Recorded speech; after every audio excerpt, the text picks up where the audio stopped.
En el siguiente vídeo vamos a ver cómo podemos crear un proyecto o tener ya creado un proyecto Hibernate, en concreto un proyecto web que esté funcionando con un sistema gestor de base de datos y ver qué propiedades y qué archivos o qué propiedades de qué archivos tenemos que modificar para que esta aplicación siga funcionando en el caso de que un cliente quiera modificar su base de datos. Decíamos que era lo fuerte de este framework, que si el día de mañana nosotros que hemos utilizado Hibernate y el motor de base de datos, el sistema gestor de base de datos tiene que cambiar porque nuestro cliente es diferente o incluso porque uno de los clientes que nosotros tenemos quiere cambiar de SQL Server a Oracle o de Oracle a MySQL o cualquier otro tipo de cambio entre bases de datos, que nuestra aplicación siga funcionando porque gracias a HQL estamos trabajando con objetos.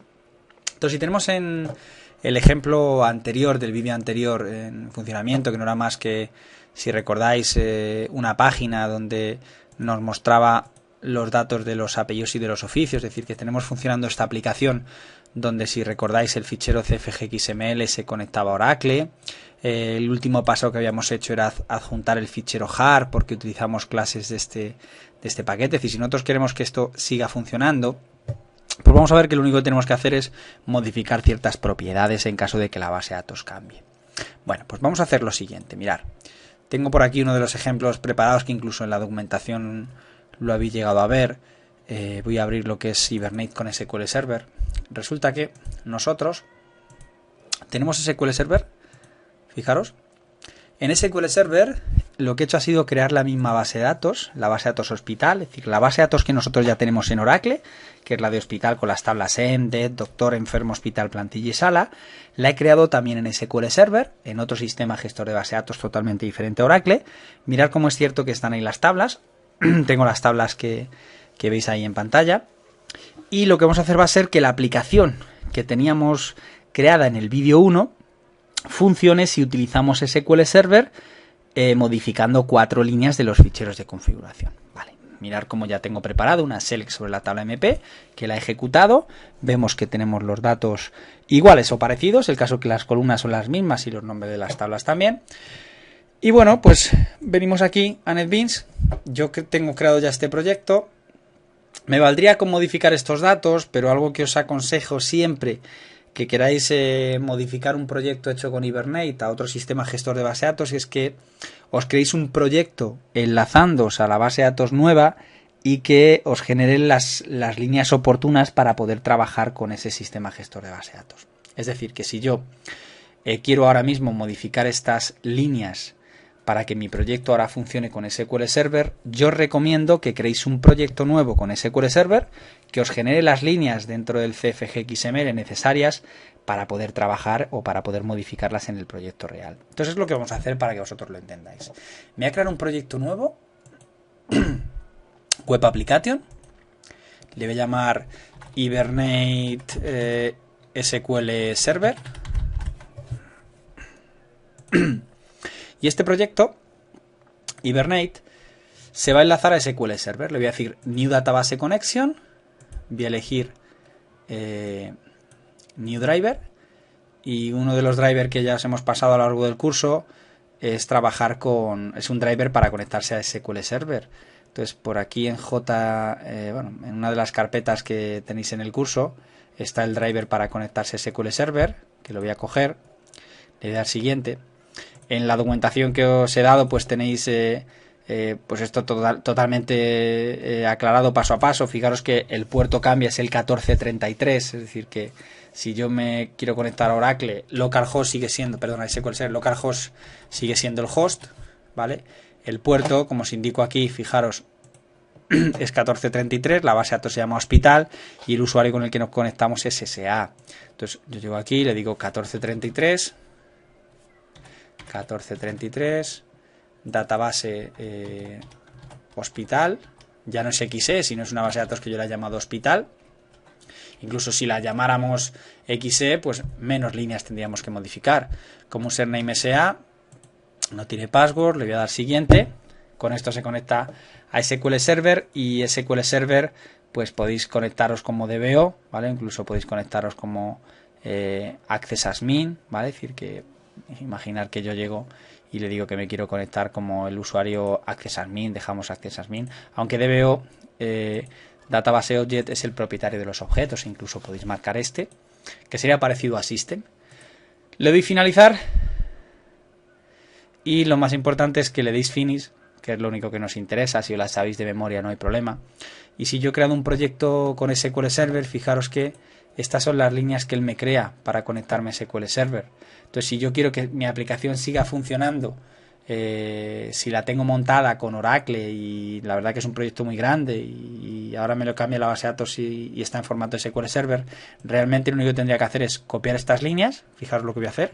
Copio estas 3 líneas, me voy al proyecto anterior donde estaba el CFG XML, me voy a Source, eliminaría estas líneas para conectarse a Oracle y pondría las que permiten conectarse a SQL Server.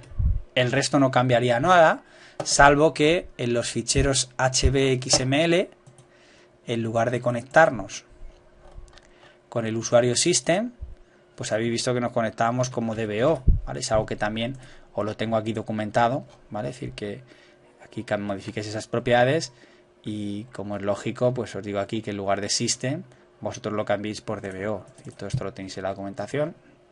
Cambio por DBO, ¿vale? El resto sería todo igual, las clases serían igual, todo igual. También, igual que agregué el fichero jar para conectarme a Oracle, pues este le eliminaría y agregaríamos el jar pues para conectarnos a SQL Server. Fichero jar que tenéis en los recursos. Y esto, si yo ejecutara, pues el resultado debe ser, si veis, exactamente el mismo. Fijaros, muy importante verlo, que tenía menos registros en la tabla Oracle. Perdón, en la tabla SQL Server tengo menos registros que en la tabla Oracle. Pero veis que es cierto que el funcionamiento, la recuperación de datos es exactamente la misma. Lo único que he hecho es que, bueno, tengo menos registros aquí también para que vosotros veáis que es cierto y que no hay trampa. Y mirad qué sencillo es. Repito que no es más que cambiar los ficheros de configuración, que si os lo sabéis de memoria, pues simplemente los picáis aquí y cambiáis los valores y fuera.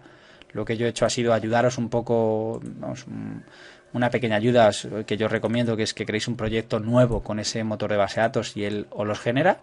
Os lleváis esas líneas al proyecto donde queréis vosotros que funcione, que es este de aquí, ¿vale? Os lleváis las líneas, las pegáis.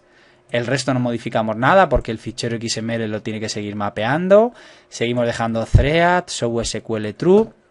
Pero sí que es cierto que por cada clase que yo mapee, él me creará un archivo hvm.xml y cada hvm.xml, como es lógico, tendrá su usuario con el que yo me conecto, su esquema.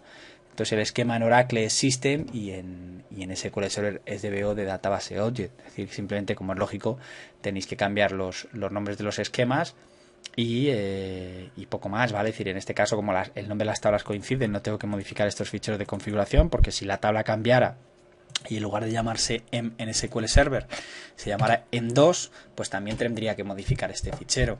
Como los nombres de las columnas de la tabla también resulta que coinciden, las he creado igual, pues no tengo que cambiar esta correspondencia. También deciros que en caso de que no coincidiera, pues sí que tendríais que cambiarlo. Es decir, si la columna en una tabla de la base de datos en SQL Server es distinta a la tabla que nosotros tenemos en Oracle, pues como es lógico también tendréis que cambiarlo. Entonces, en este caso hemos dejado todo igual, porque os recuerdo que las columnas que yo he creado en la base de datos, en concreto en la tabla de MP, coinciden, son exactamente iguales.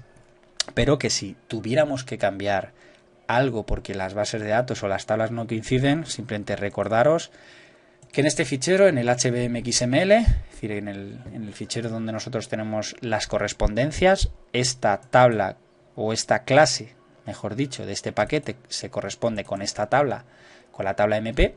Luego esta propiedad, esta property llamada apellido, corresponde con la columna apellido. Lo mismo para el emno, para el oficio, para el dir. Si yo aquí en SQL Server, porque lo entendáis, esta columna se llamará oficio 2, pues como es lógico, cuando yo me conecté y me mapeé a Oracle, aquí me puso oficio, porque él reconoció que la columna de la base de datos se llamaba oficio, pero si se llamara oficio 2, pues tendría que aquí modificar el nombre de la columna. Entonces, si veis, es bastante sencillo que tengáis montada ya una aplicación con un sistema gestor de base de datos, y si el día de mañana el cliente quiere, o resulta que es que tenemos un cliente nuevo y hay que modificar la base de datos, pues que sepáis que simplemente hay que cambiar los datos oportunos del fichero Hibernate FGXML e incluso del HBM XML, porque puede ser que algún dato no coincida.